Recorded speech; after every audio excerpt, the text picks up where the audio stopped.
About a year ago, President John Dramani Mahama returned to office on the strength of strong promises to rescue a struggling economy, restore discipline to public finances, fight corruption, and ease the cost of living pressures confronting ordinary Ghanaians. On this edition of Hot Issues, we review that mandate, which came with urgency and high expectations.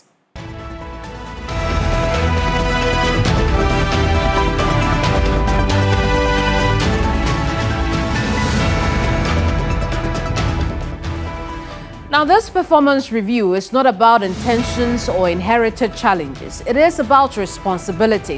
What exactly has this government delivered in its first year? Where has it failed to meet its own benchmarks? And why should Ghanaians believe that the next 3 years will look meaningfully different from the first?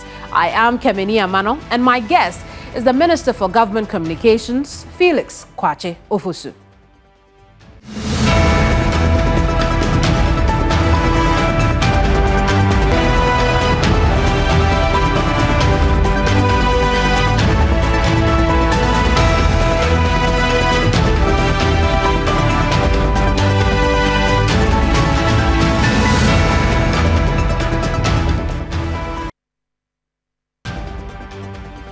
Honorable, you're welcome to Hot Issues. Thank you. Let's look at the year over. How do you think you fared as a government? Well, I think that we've acquitted ourselves quite well. And it is fairly easy to measure this sort of performance. You just need to look at where the country was barely a year ago and where we are today. And I think that any objective analyst, any objective observer would agree that the country is in a much better position than it was when we took over power. There are many things that you could look at. Look at the economy, for instance. And the economy is important because that was the single most important item for the Ghanaian voter when they went to the polls barely a year ago. All the things that you use to measure the performance of an economy are pointing in the right direction. Today, the biggest problem that people had, which was an ever-rising cost of living, has been significantly mitigated. There's evidence of reduction in the cost of living through the reduction in prices. The depreciation of the currency, which was a perennial problem and was one of the things that used to worry our economy the most, has been brought under control, such that for the first time in as many years that I can remember, the city is going to appreciate, is going to record an annual appreciation of close to 30%. And if you consider the fact that barely a year ago, the city had lost about 27% of its value, you find that we've made significant progress in that regard. And this has led to a lowering of prices across many sectors. Look at the energy sector, for instance. Today, fuel is selling much cheaper than it was when we took over. Indeed, if you compare the situation to exactly a year ago, you find that the price of fuel has come down substantially. It has translated into lower transport fares than before. Inflation is at 6.3%. There's every indication that it may even come down further. Interest rates, when we came in, interest rates were hovering around 30%. Today it's between 15 and 18%. So look at our deficit, for instance. It has narrowed significantly. What they call the primary balance, which essentially is the difference between your revenue and expenditure if you set aside debt servicing or interest payments. The finance minister announced 1.6% surplus. So for the first time in a long while, we've gone beyond the targets that we set for ourselves. So if you put all of these together, there's real tangible improvement that one can point to. And that, for me, is gratifying to note. At the same time, what explanation would you give to a section of the public who would say that, well, the indicators are good, but I don't feel it? But I'm not seeing it at my personal economic level. It will be difficult for anybody to sustain such an argument. I mean, if a few months ago you were paying transport fares at a certain price, and today it is lower than that, you cannot say that you don't feel it. When you go to the pump, the price at which you bought fuel, when we took over, I think it was around 14 cedis a gallon, a litre, if I'm not mistaken. Today, there are some stations that sell it under 11 cedis a litre. But the fares haven't gone down. Yes, but the fares went down. They went down by 15%, I think sometime in the middle of this year or so, when they did a review. It has gone down. We know that there are some drivers who have tried to engage in rent-seeking behavior, but that is outside of the norm. the normal situation is that fares have gone down by 15%. The transport companies themselves announced it. The fuel pricing is real. You need to go to the pump today. There are companies, oil marketing companies, that are selling a liter of fuel for under 11 cedis, when it was around 14 cedis around this same time last year. So it is not deniable. You cannot say that you've not felt it when the evidence is pointing. I buy fuel, you buy fuel. So you know that what I'm saying is not an untruth. So whereas an argument can be made that perhaps vendors and sellers should reduce their prices further, that would be a legitimate demand. But to say that it has not been felt will not be exactly accurate. And I think that we need to be fair to these facts. Another area someone would point to will be the price of food. Yes. And you know, things around that. While we see a decrease in the inflation for that, it is not as sharp as the rest of the indicators for inflation. Why? No, but again, you need to look at the figures. There was a point under the NPP, I think 2023, I think sometime last year or so, when food inflation was around 61%. Today is around 9% or so. Yeah, so there has been a substantial reduction, and it is clear. And you see, there's data that shows, if you speak to Guta, they will tell you, indeed, we challenge them in Parliament. The Parliament's Committee on the Economy and the Finance Committee summoned Guta to a meeting, and they put it to them that there have been complaints about non-reduction in prices. Guta was able to show that the prices of up to 4,500 different items had been reduced.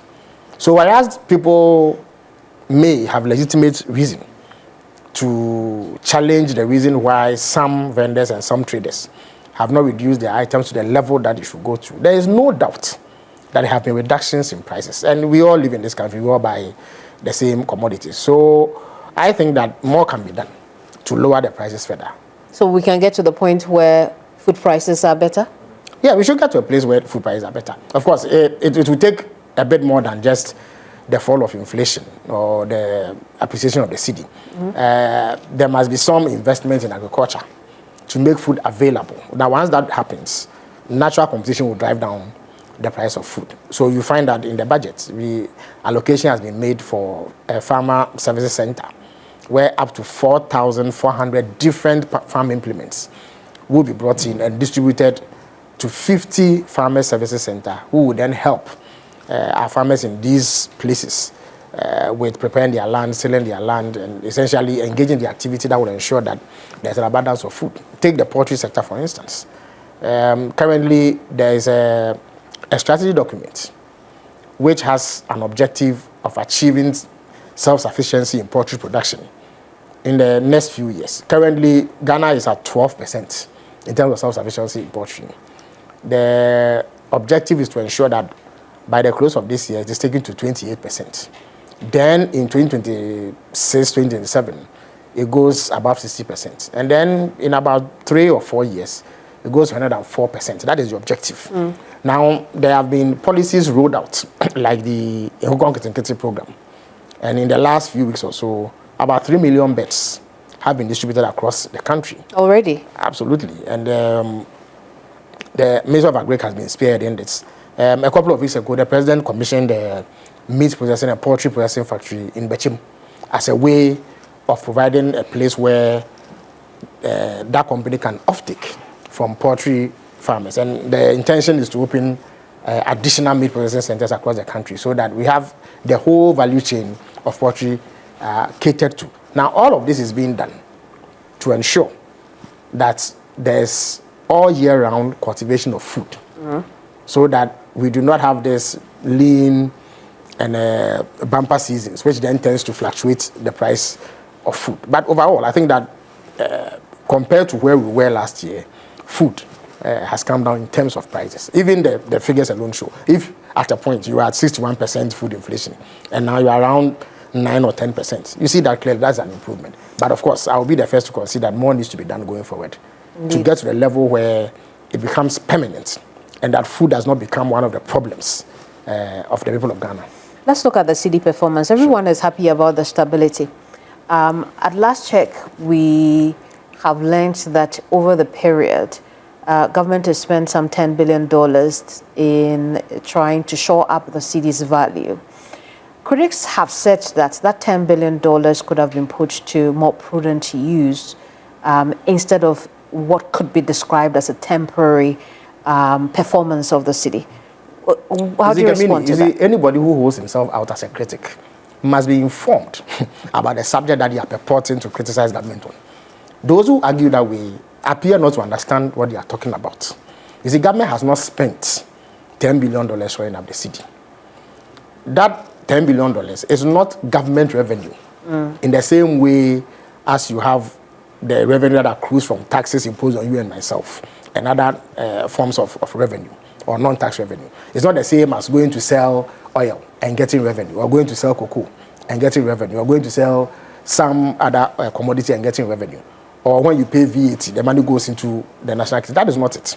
You see, the Bank of Ghana has a duty to make forex available to the market.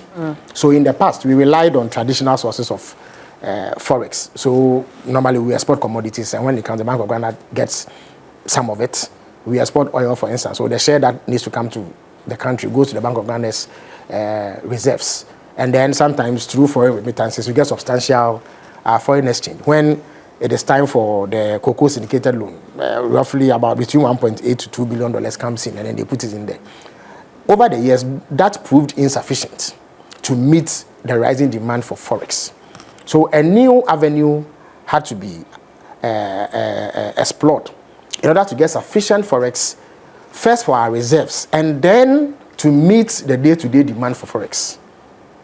So what has happened? In 2020, we put this in our manifesto, that in the same vein that there was one body that had authority to regulate the cocoa sector and market cocoa on behalf of all cocoa farmers, we were going to set up the gold board with similar functions. We had noticed that substantial quantities of gold was spirited out of this country that nobody could account for, and that the forex accruing did not come into this country, or even if it did, it went into areas that one could not trace or account for. So there was a need to mobilize that resource and put it to a use that benefits the country. So what happens? The gold board simply mops up gold. They need money to buy the gold, which they buy in cities. Now, there are players in the economy who also need forex, who regularly go to the Bank of Ghana to buy, because forex essentially, or if you like foreign currency, is like any other commodity. It's like the shoe you are wearing. Right. To get it, you need to pay for its value. So because we do not spend foreign exchange here, it comes from somewhere. So you need to exchange. So you give cedis and you get forex. The Bank of Ghana usually didn't have enough of it. And so there was scarcity, which then drove up the rates. That is how come at a point we were paying 17 cedis to $1, because there was simply shortage. So what has happened is that the Bank of Ghana takes cedis from those within the economy, the commercial banks and others who need the forex. They give it to the gold board. Gold board then buys the gold and exports it. When the forex comes, they give it to the Bank of Ghana. So they put some in their reserves, and then they engage in what we call intermediation. They give back the same value in forex as they took in cedis. That is what happens. So they call it intermediation. So it's not like government has money sitting in the central bank, which it simply decides to offload onto the market for free. The Bank of Ghana sells the forex and gets cedis. Now, it's also instructive to know that ordinarily, the concern would be that if the Bank of Ghana was doing that, then they will be burning their reserves. In other words, the reserves that they need to set aside to provide us with import cover, so that we're able to service our debt when the time falls due. Those that are dollar denominated or denominated in foreign currencies would be in short supply. So that would have been the concern of these critics if indeed they had followed closely what the Bank of Ghana was doing. But the Bank of Ghana has more than adequate reserves, because when we came to power, we had reserves of just around $8 billion. Today, the Bank of Ghana has close to $13 billion in reserves. Right. Indeed, the IMF program required us to increase our reserves by $1.4 billion. The Bank of Ghana has exceeded it. So we've met the requirement and still have dollars because of the gold board agreement. So there's liquidity. At the same time, there are players in the market who require this foreign exchange to engage in business. So the Bank of Ghana simply intermediates, takes cedis and gives them dollars without burning the reserves and taking it to a level where it puts us in crisis. Right. So those who say they are critics and are criticizing must understand exactly what is happening. If they tell you, and I've heard some of your colleagues in the media, and some persons aligned to the new Presidential Party deliberately attempt to mislead Ghanaians, as though the Bank of Ghana was just dipping its hands in its reserves and giving it to the market. That is not what is happening. No, we have just found an ingenious way to bring in a constant stream of forex to meet day-to-day demand, which we didn't used to have the capacity to do in the recent past. That is the difference.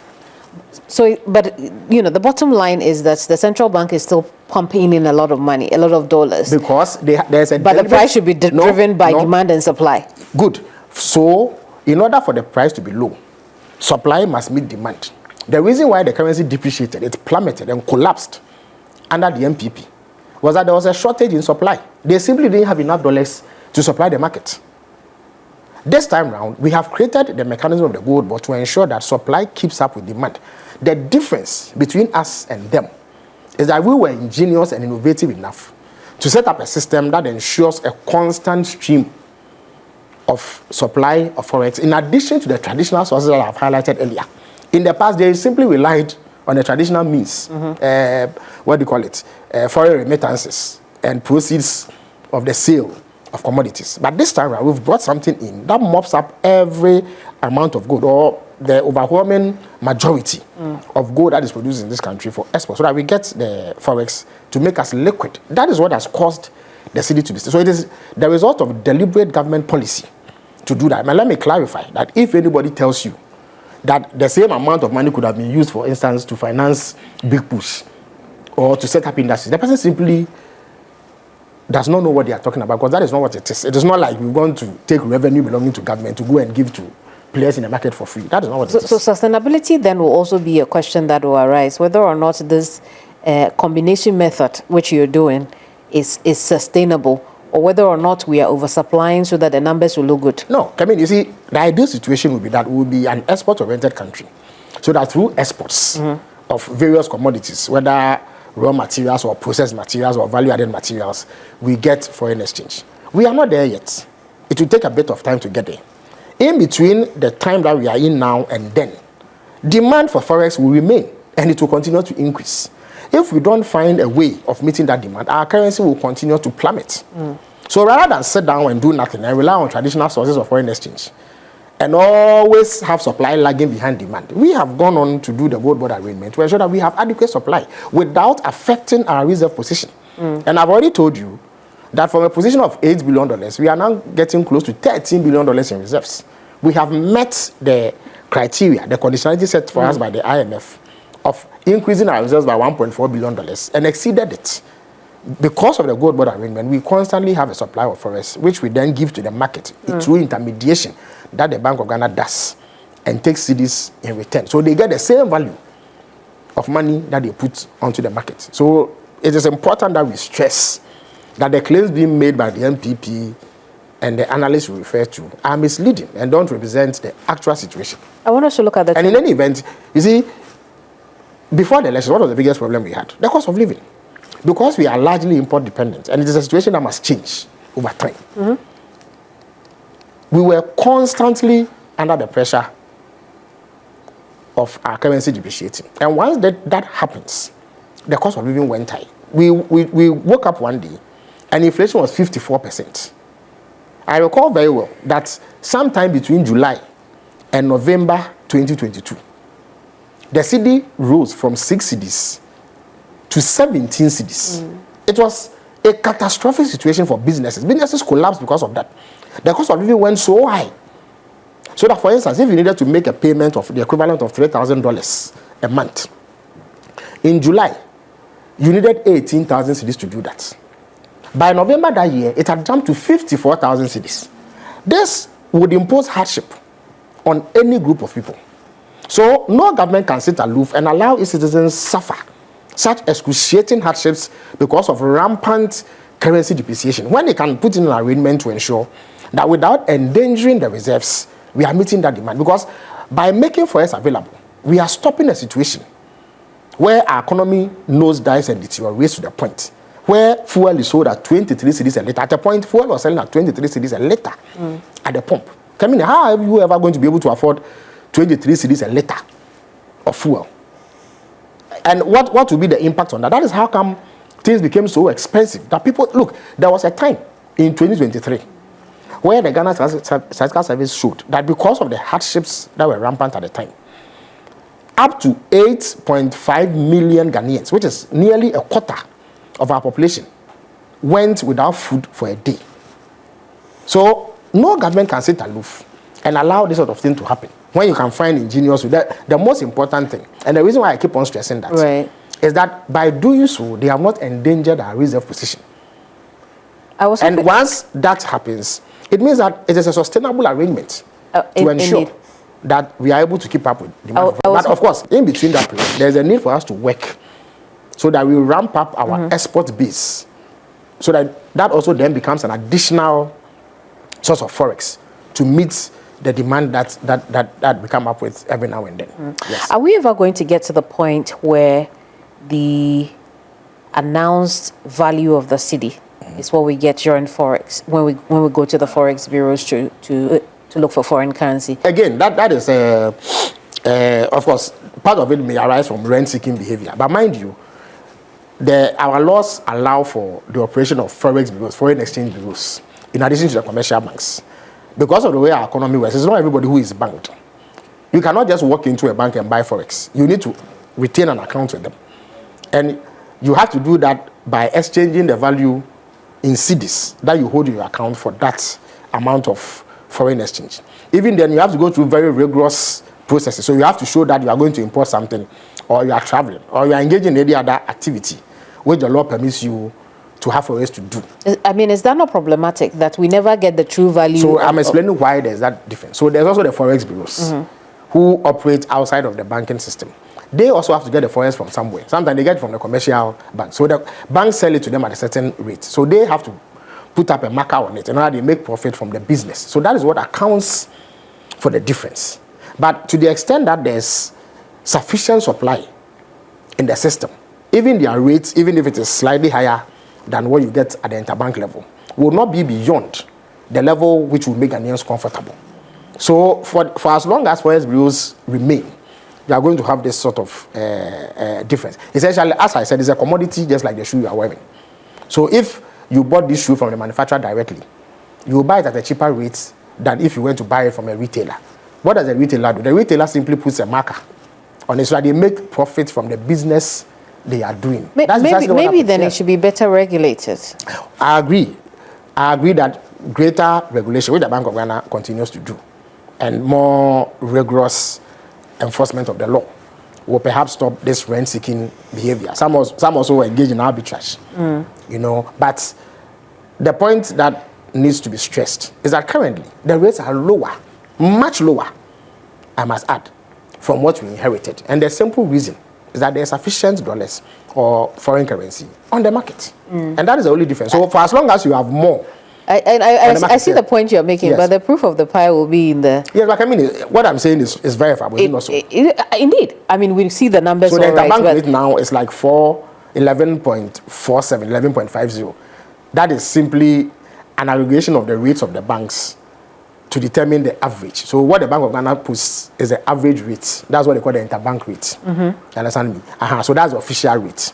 But there are other players who also offtake from those in the banks. They put on a marker. I completely understand that. So that's what it is. But the point is that the economy is such that room has to be made for people who operate outside of the formal system too.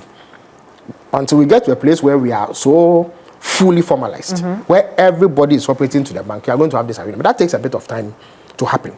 But the substantive point is that the rates now, even if you got it from the forex bureau, it's better than it's before. Much better than even the interbank rates under the MPP. Let's look at the 24-hour economy. You launched the flagship policy year program, but the legal framework hasn't been passed yet. Yeah, I think that substantial work has been done. The 24-hour economy secretariat has briefed Parliament once on the work that they've done. The legislative framework has been considered by Parliament, by Cabinet, I must indicate. And I'm sure that as and when it is ready to be laid before Parliament, it will come, we'll scrutinize it, and then it will pass into law. But more importantly, The secretariat has been set up.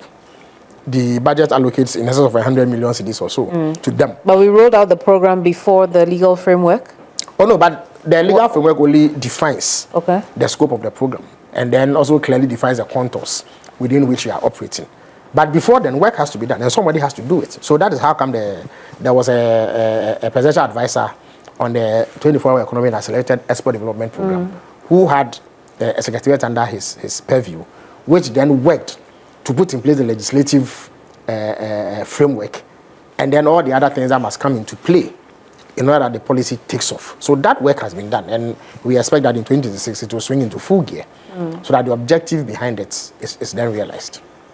And 110 million cedis has been allocated to the office. Yes. What are we expecting that to do? But of course, that is what they need to. You see, it's not like government has said that we will put in $4 billion to roll out a 24-hour economy. The 24-hour economy program is essentially a private sector-led activity. So government has to play a coordinating role and ensure that we put in place the systems, the framework, and the environment within which that happens. So for instance, we've spoken about giving incentives to private sector players. You need a framework within which that happens. So the secretariat that works with other stakeholders within the economy to ensure that must have a budget, a basis within which they operate to get this right. So that 110 is supposed to allow them set up fully and acquire the necessary capacity to be able to do. Once they do that, they will then plug in the activities with other players, both public and private, in order to be able to roll out the full scope of activities captured under the 24-hour economy. So it's important that activity takes off, and that is what the 110 million Ghana cedis is supposed to do. If you were to list any achievement for the program this year, what would it be? I think that a program has to be well thought out. This is unlike the NPP that believe in ad hoc sloganeering. We believe in more substantive undertakings. So the secretariat first has to be established properly with the right manpower in place. And then they establish the ground rules. They define clearly what they are going to do, which areas they are going to tackle. Indeed, when the 24-hour economy program was launched by the president several months back, I think that the framework was clearly laid out and set out. That has been done. What is left with now is plugging in with the various actors, both private and public, to ensure that this is good. And a long list of things have been done in order to ensure that this comes to fruition. I'm sure that in the new year, you will hear more about this, and then everybody who is interested in partaking in this will have the basis to do so. How soon is the government hoping, looking ahead, how soon is the government hoping that the legal framework will be passed? Oh, as quickly as Parliament can consider it. Yes, as quickly as Parliament can consider it. There should not be a problem at all. Very well. Yeah. I want us to take our very first break. When we come back, we'll look at some other programs that were launched over the period under consideration. We'll also look at the fight against corruption, and then we'll top it up with the Constitution Review Committee's work. We'll be right back. Don't go away.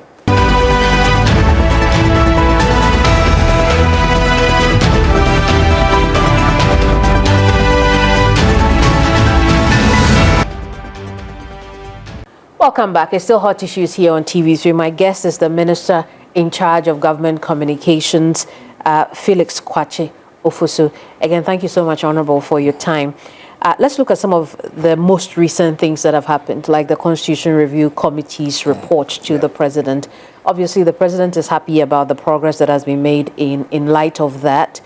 But one of the things he said during the receipt of that report was that it should be released to the public. Why is that important to the government?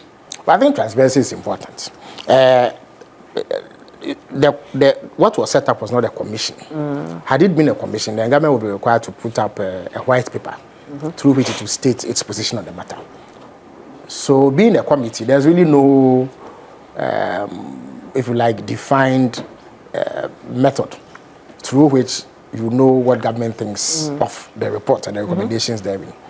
So the President thought that the first step was to publish the report fully, because this, after all, is a process to improve upon the constitution that serves the people of Ghana. So the people who it is intended to serve must understand what has happened, and they must know exactly what the committee proposed and the kind of work that has gone into it. So that's how come the President asked that we publish it immediately. It was received on Tuesday. And the object is that people will get to read it, understand what the issues are, and then be able to engage in informed debate around it, through which we achieve consensus on the issue. The president has indicated that right after the Christmas holidays and New Year festivities, an implementation committee will be set up. That is, after government has published its views on the report and the recommendations there, so that then it will stoke further public debate. We will refine the ideas that pop up. And then an implementation committee will be set up to implement the recommendations and get all the various stakeholders involved towards achieving the amendments that we all agree are necessary to improve upon our constitution and the democratic experiment that we've been having over the last 3 decades or so. So we don't expect this to go to Parliament for any debate at all? The rules are clear. It has to go to Parliament. Right. And those amendments have to be accepted or approved by Parliament. I think it's 2/3 majority or something. Before those ones that are entrenched need to go through a referendum. So the process is quite elaborate, but it starts with government stating the position and then getting the implementation committee to work on achieving first parliamentary approval and then public approval through referenda where necessary. I see. I take it as the government is impressed by the work of the committee so far. The chairman took us to some of the highlights of the key recommendations in there. And I think that by and large we agree. Many people in Ghana agree with many of the things. I noticed that the bit about the extension of the tenure of a president from 4 to 5 years has stoked a bit of debate, which is healthy. I'm sure through that process we will agree on some consensus. I have my own position on the matter. I'm sure you also have your own position. It is fine. So let us debate it. Let us agree or disagree on various aspects and then come to some middle ground on what has to be done. But by and large, I think that the recommendations have been accepted. I mean, is there anything in there that the government does not accept? Oh, I think that it is premature. It will be premature at this stage to say that when government states its position, as the president has directed, I think that you will know exactly what we make of the report. But I think that the consensus generally out there is that this is a good work, is a good bit of work, and that it has to be followed through in order to achieve the sort of modification, refinement that we want to see in our constitution. On the fight against corruption, this government came in with the campaign called Oral. Over the past year, there are those who say that Oral has failed. What's your reaction it's one of to those that? things that people say without any basis. You know, if you say Oral has failed, what should Oral have done at this point? Line up people and shoot them because they've been accused of corruption. Is that what they mean by prosecuted, jailed, and collected money from people? Tell me, is nobody being prosecuted now for corruption?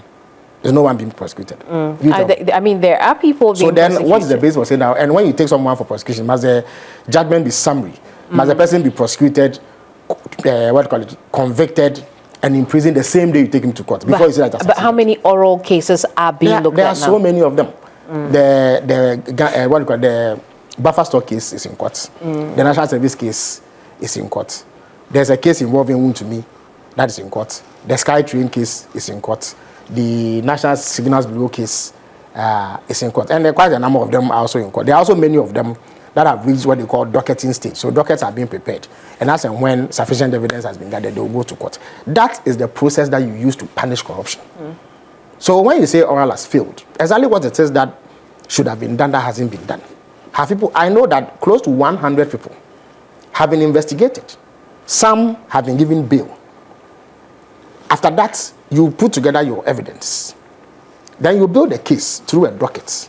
Then when you are convinced that you have sufficient evidence, you go to court. You charge the person and put the person before a court. Now, the reason why you take the person to court is that you, the one accusing the person of wrongdoing, does not become the judge over the case. So you take it to a neutral body to examine the evidence you say you have. Then the person who you have accused is also given an opportunity to state his or her case. If the judge finds that indeed sufficient explanation has been given for the accusations, he lets the person go.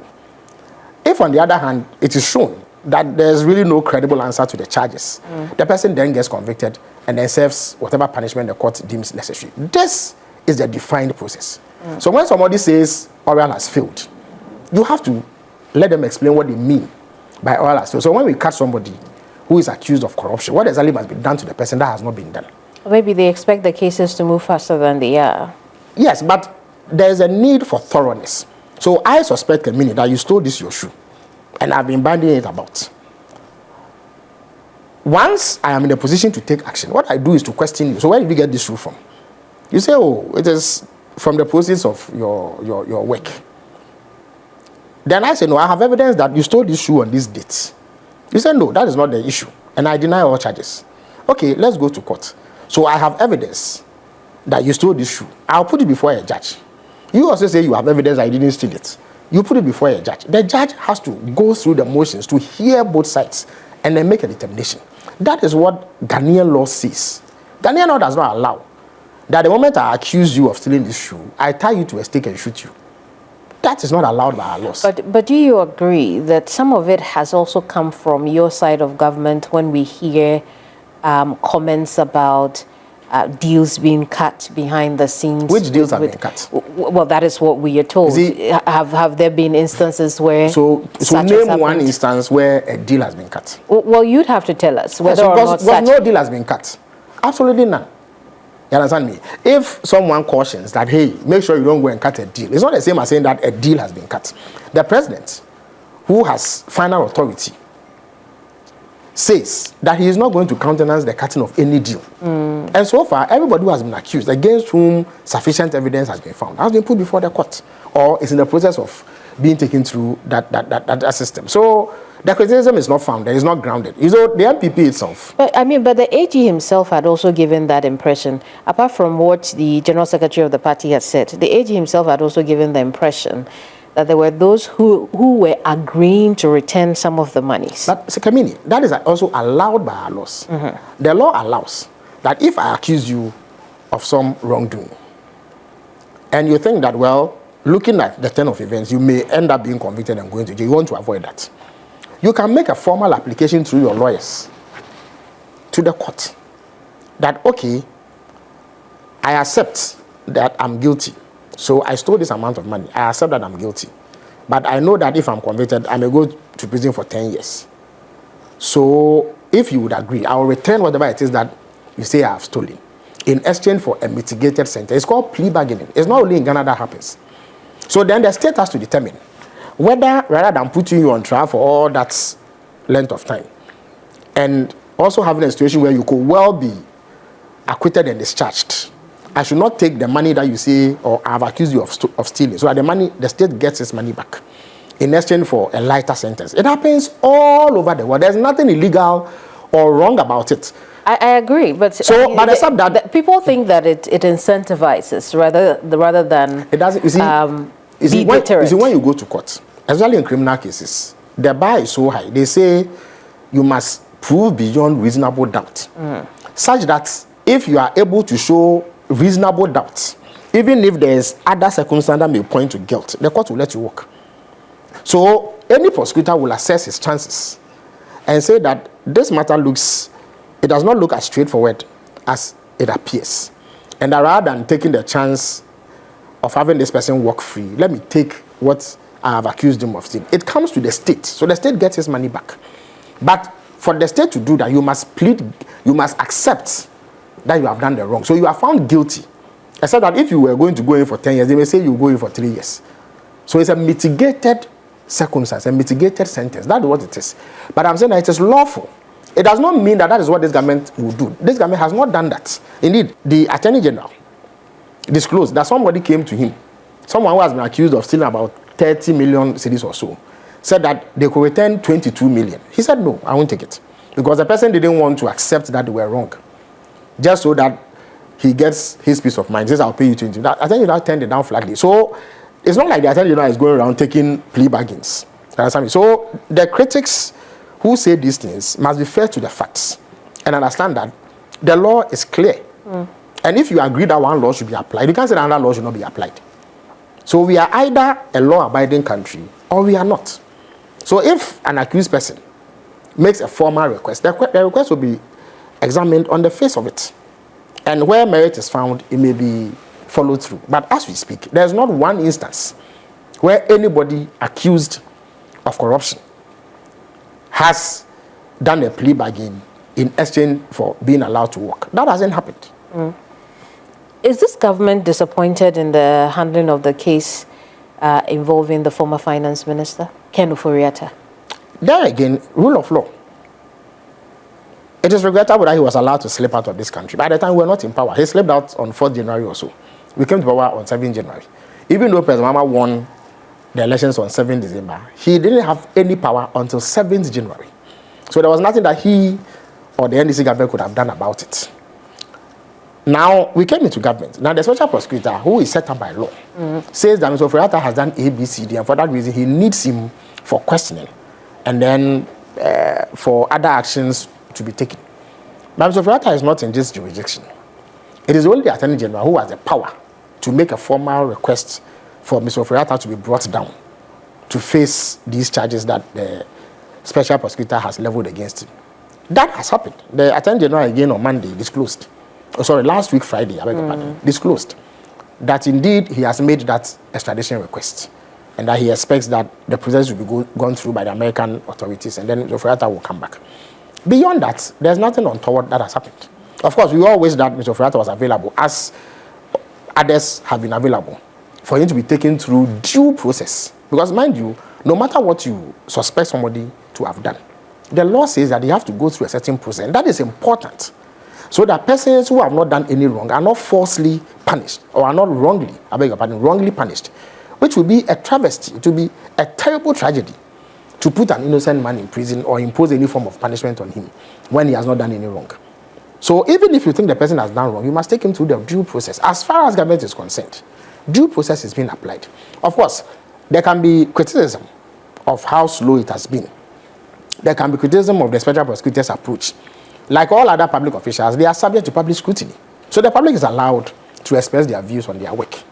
But as far as government is concerned, on the Ken Oforiatta matter, we have done what has to be done, which is to make a formal extradition request once the proper processes had been triggered by the special prosecutor. Is this political persecution or a germane fight against corruption? Again, how can Ken Oforiatta shout political persecution?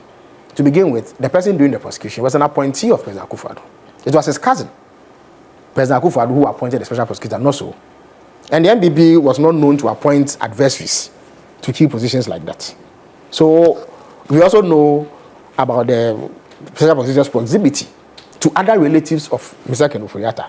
So on what basis are they shouting persecution? Indeed, it is not this government that is trying or that is seeking to prosecute Mr. Ken Oforiatta. I'm aware that the Attorney General is looking into other matters relating to him, but we've not reached a point where you can say that you are going to prosecute him yet. But as we speak, the 78 charges that have been leveled against him have been brought against him by the special prosecutor, who is an independent entity created by Ken Oforiatta's cousin, President Akufo-Addo. On what basis then? I mean, I see what you're doing, yes, but so we cannot extricate the government of the day from the process. How so can we not be extricated? You tell me. How so? The people claiming persecution. Indeed, when Ken Oforiatta was in power as finance minister, were members of the NDC not put before court? And why is he special? What is special about him? Why? Since the Fourth Republic began, or even before then, have several former public officials not gone through the same process that he is going through? Why would he single himself out? What is he being persecuted for? Who is doing the prosecution? Well, because he's a political opponent. No, I'm saying that. So when Ken Oforiatta's cousin, President Akufo-Addo, and Godfrey Dame put the likes of Atto-Forson before courts, what were they doing?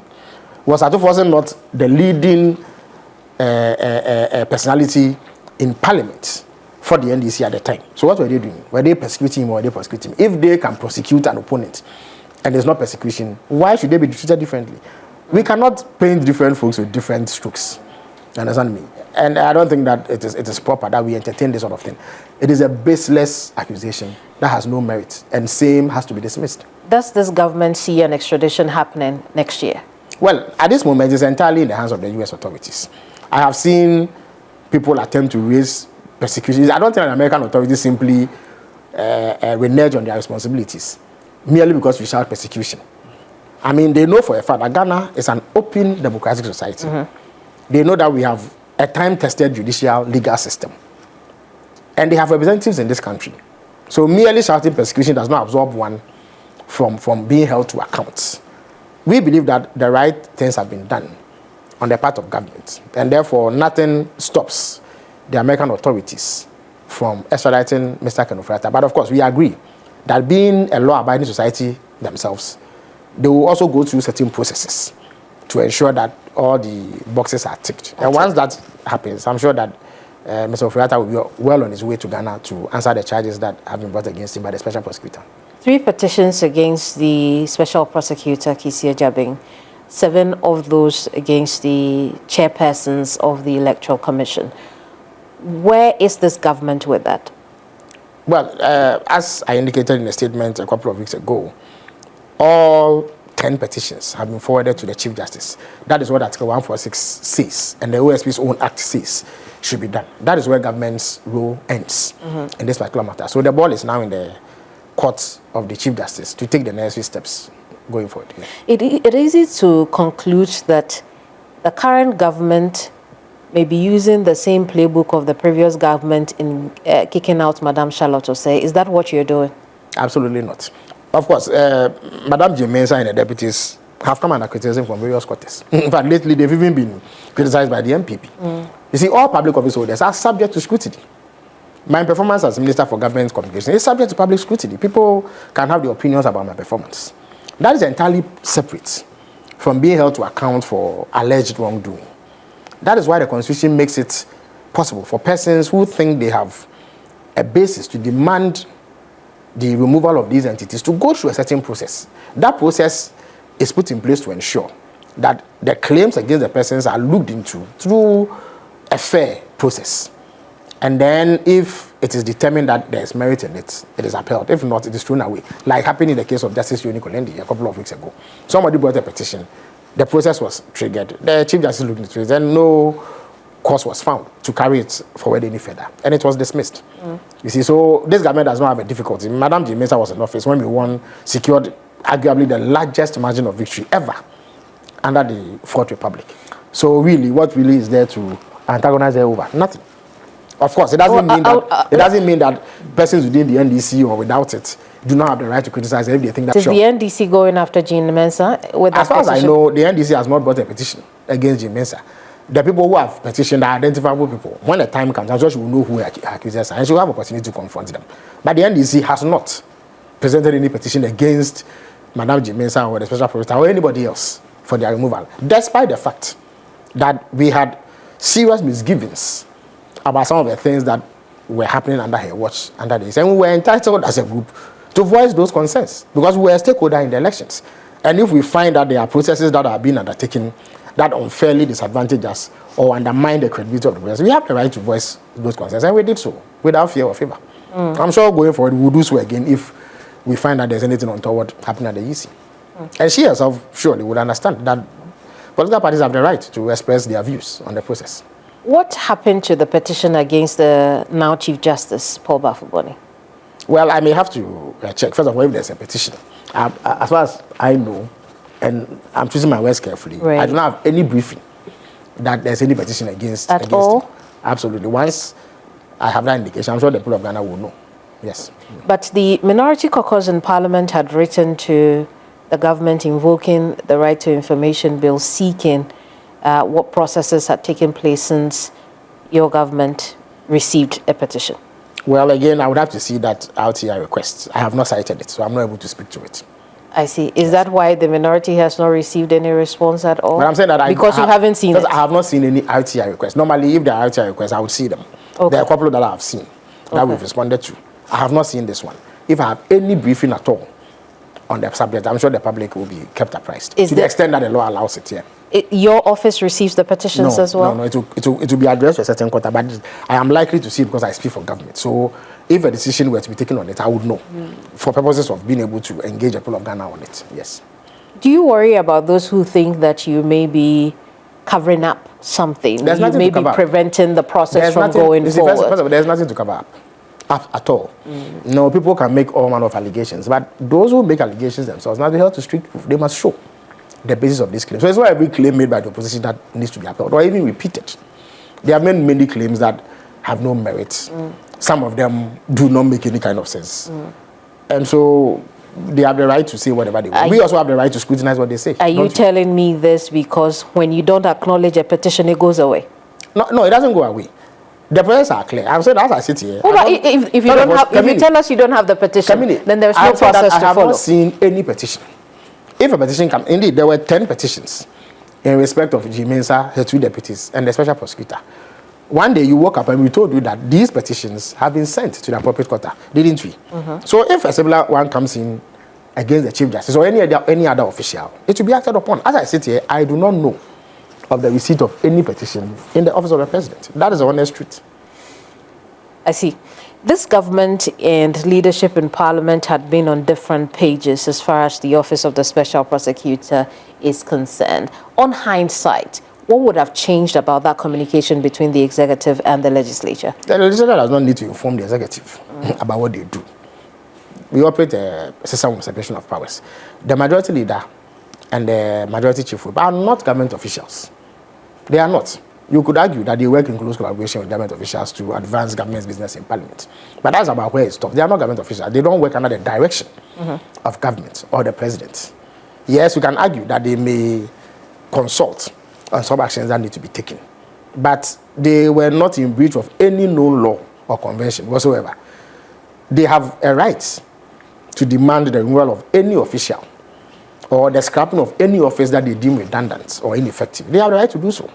The president disagreed on that occasion. He stated it publicly and then requested them to take a second look at what they were doing. And they obliged him. That is all that has happened, really. So there's really no issue about operating on different wavelengths. Indeed, sometimes even internal disagreement is healthy.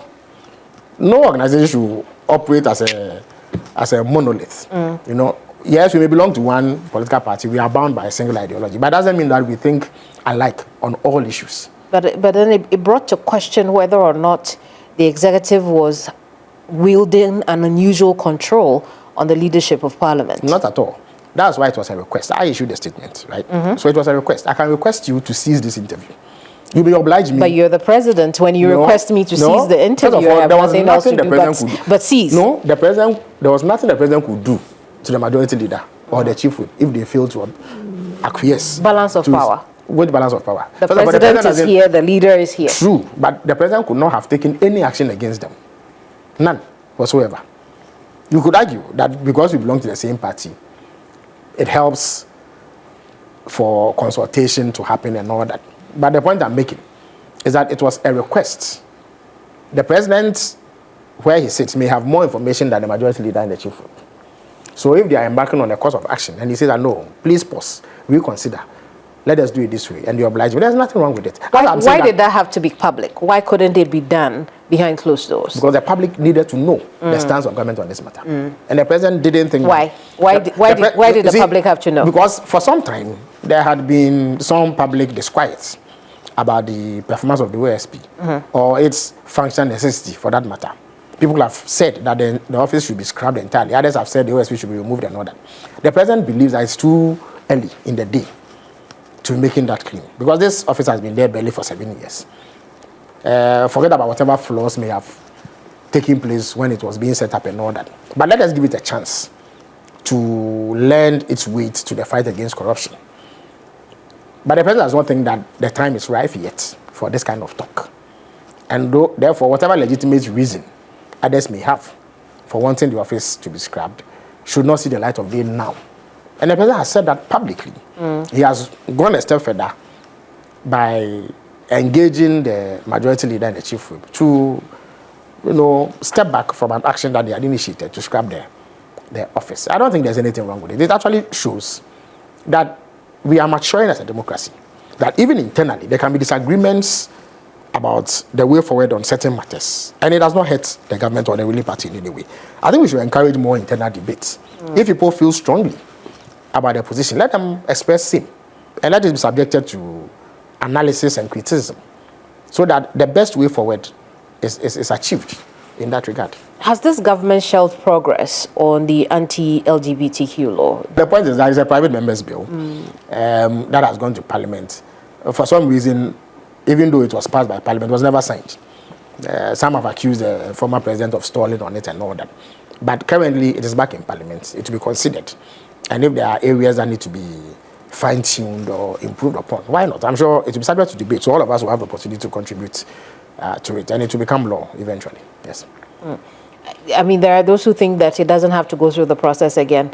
Where does the executive sit on that has to be tested. Because as far as we know, the law is that if the the bill is not signed before the parliament that passed it is dissolved, then the bill ceases to exist. That is the law. Some also hold the view that that is not the case. So it's a matter of testing the law on it and agreeing what exactly the position of the law is on that particular matter. Once that becomes clear, I don't see why there should be any difficulty passing that bill. Is the executive under international pressure not to pass the bill? There's none that I know. I don't know of any international pressure not to pass the bill. Ghana is a sovereign country, and for as long as we are not violating any known international laws in this regard, I don't think that, for instance, if we pass the law to approve genocide, we will clearly be in breach of international law. If we pass the law that allows us to torture people, we'll be in breach of international law. And all that. But that is not what has happened in this particular instance. So there's really no pressure. But we cannot ignore what happened in cases of some African countries that pass similar laws, maybe slightly tougher than the Ghanaian situation is. But we've seen how international pressure piled on those countries. Is Ghana facing same? No, I'm not aware of any international pressure. Is Ghana? Is the executive worried about the there's no such worry. implications? The point is that the law itself must comply with acceptable principles and norms. So that even if, for instance, armed robbers, burglars, thieves, and what have you, when they engage in that wrongdoing, there are processes to take them through to ensure that the law deals with them. You are not allowed to use extrajudicial means to exact retribution against them.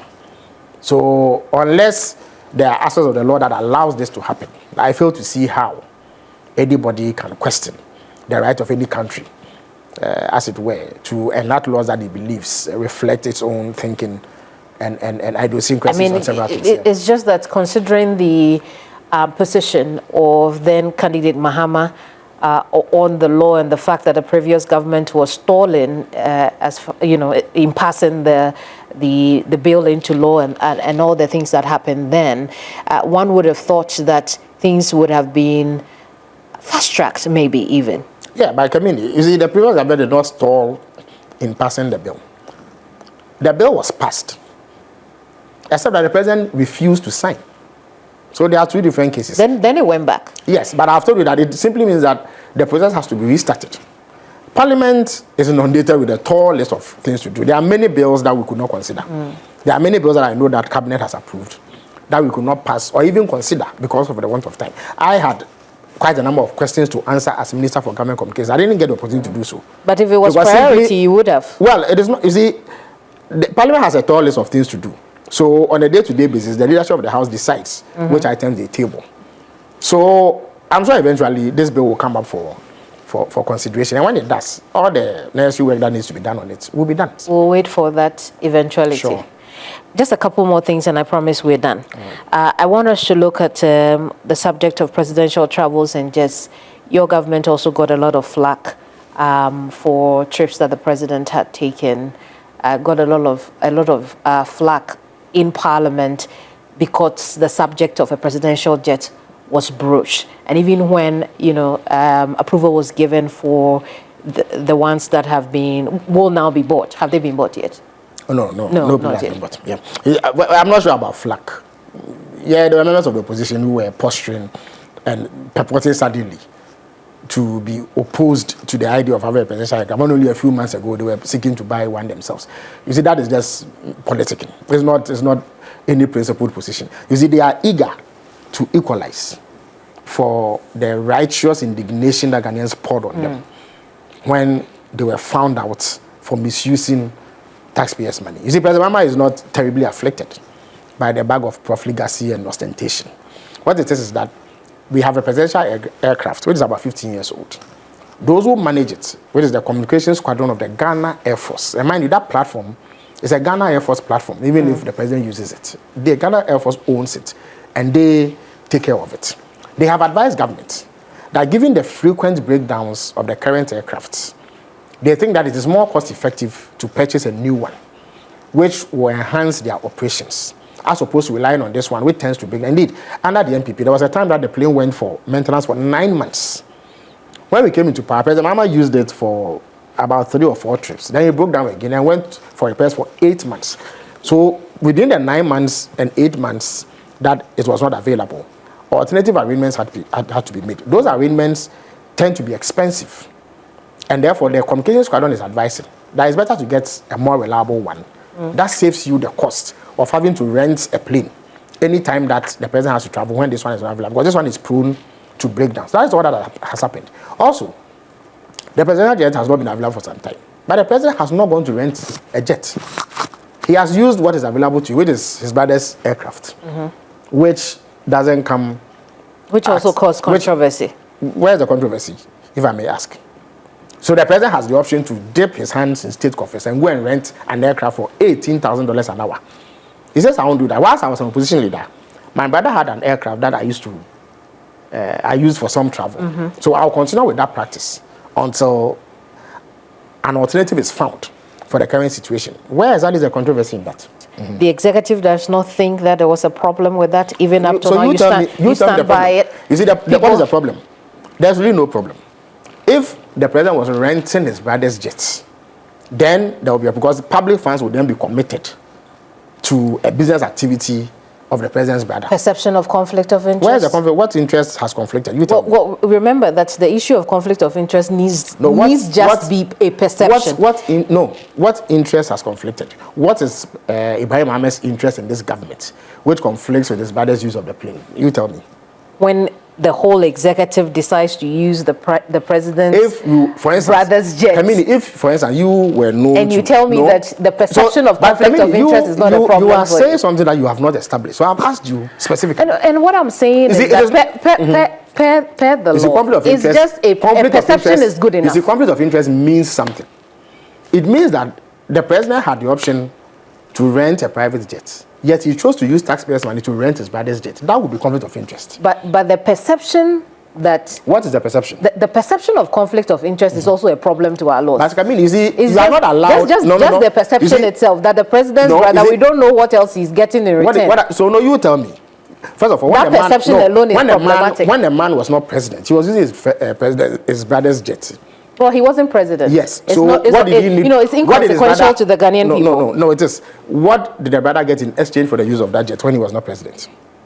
Well, he wasn't president. Yeah, so what has his brother received from President Mahama? The perception of that possibility. The perception of that possibility is what causes the controversy. Kamini, I cannot sit here and say that I have a perception that you are wearing a black dress, when we all know that what you are wearing is not black. And then when I press you, you tell me that is perception. What perception? No, yes. I'm saying that, can I say that I have a perception that you are wearing a black dress? No. I'm not allowed to do that because that would be outrageous. You understand? Because the reality on the ground is that you are not wearing a black dress. So I'm telling you, if you say there's a perception of conflict of interest, state the conflicts. You understand me? If you heard, for instance, that the president has rented his brother's jet for $18,000 an hour, that is where you say that public funds are being used to further the interest of the president's brother. That is not happening. The president rather is saving you and I the arduous task of forking out $18,000 an hour to rent a jet. He says that whereas the presidential jet is not available because of the difficulties it has had, until a permanent arrangement is put in place, rather than going to rent jets, I will use my brother's jets, which I don't have to pay for. Let's look at the issue of illegal mining. Yes. Has this government achieved much? Well, significant progress has been made. You see, again, you need to look at where we have come from. When we came to power, we found that there was territory belonging to Ghana in the shape of 9 forest reserves that had been taken over by non-state actors, bandits, and thugs who were literally providing security for illegal miners. And it was a no-go area for government. That was at the beginning of this administration. We immediately took steps to take over those forest reserves, and we've done so. So that clearly is progress. That's progress? Of course, there has been considerable public concern, and rightly so, about the pollution of our water bodies and the continuous presence of illegal miners in certain areas of our country. So government has launched an onslaught to flush out these illegal miners whilst adopting other strategies to ensure that we overcome this canker definitively. So for several months, there was some demand for the repeal of LI 2462, which has been done. It is no longer part of our laws. an additional step of amending the Mining and Minerals Act will be taken to make it impossible for anybody to mine, whether legal or illegally, in a forest reserve. In addition to this, additional measures have been introduced to stop the influx of excavators whose use is not too clear to the authorities. Arrests have been made. Special courts will be set up shortly to ensure that we have a much quicker way of dealing with these miscreants who engage in illegal mining. So a lot of things are happening, even though I'll be the first to concede that we have not achieved fully the objective of eradicating galamsey. But the pace at which we are going and the way that NIMOS is working, on a daily basis, they disrupt the activities of people engaging in illegal mining. So we expect that within reasonable time, we will overcome this canker. So you think you're not winning yet, but you have made we are making substantial gains, and the evidence is clear, yes. Very well. We are making substantial gains. There are places where government agents could not enter in forest reserves in this country when we took over power. Now that is not the case. We'll look ahead at 2026. Sure. What is the vision of the government of the day? What is the strategy for year 2? Again, to sustain the gains that have been made with the management of the company, because everything boils down to it. Everything boils down to it. It was the biggest concern of every Ghanaian. Thankfully, we have put in place measures to bring the economy under control. It is in the right path. Indeed, very soon the president will be announcing some significant gains that have been made with the economy and how we have stemmed the tide of decline that we inherited. So even more will be done going forward to ensure that we sustain these gains and achieve the sort of growth that enables us create more jobs for our young people, that enables the Ghanaian private sector to flourish and make it self-sufficient in all the things that we require to move our country forward. The energy sector too has seen significant improvement when we were on the verge of another energy crisis. When we took over, now we are brought under control and the lights have been on. Everybody testifies that there's been stability. The financial indiscipline that characterized the operations of ECG has also been brought under control. The cash waterfall mechanism is being respected. So all players are benefiting from some influence, which has also contributed to the stability that we are having. Agriculture would be high on the agenda. There's a palm project which is aimed at ensuring that about 10,000 acres of land is put under palm cultivation so that these palm plantations become a source of job creation for our youth, make us self-sufficient in palm and oil palm and other derivatives. The poultry sector, for instance, the rice sector, for instance, and what have you. So a lot is going to be done in the education. These days, the noise that used to attend the free senior high school concept is no longer the case because a sustainable means of funding has been secured through the arrangement we've made with Get Fund to ensure that we sustain the program. The NHIS is in much better shape. For the first time, they have money sitting in the account waiting for service providers to make claims. The Mahama case, Ghana Medical Trust Fund, is about to be rolled out. Free primary health care will come on stream in 2026. The big push agenda to fix and modernize our roads is well underway. Currently, there are many roads that are under construction. So far, up to 49 billion Ghana cedis has been earmarked for this, and it will make it the single largest investment in roads by any government under the Fourth Republic. So there's a lot that will happen in year 2, and as we do, we will constantly update the people of Ghana on this to ensure that they are kept up to date on what government is doing and that they understand exactly what is being done and how it is benefiting them. All right. Thank you so much for talking to us. The pleasure is mine, Kamini. The pleasure is mine. Felix Kwakye Ofosu is the Minister in charge of Government Communications. We've been looking at the year in review, year 2025 that is, and then a look ahead at 2026. There's a playback of this on all our socials, including YouTube. This is Hot Issues, and I'm Kamini Amano. Bye-bye.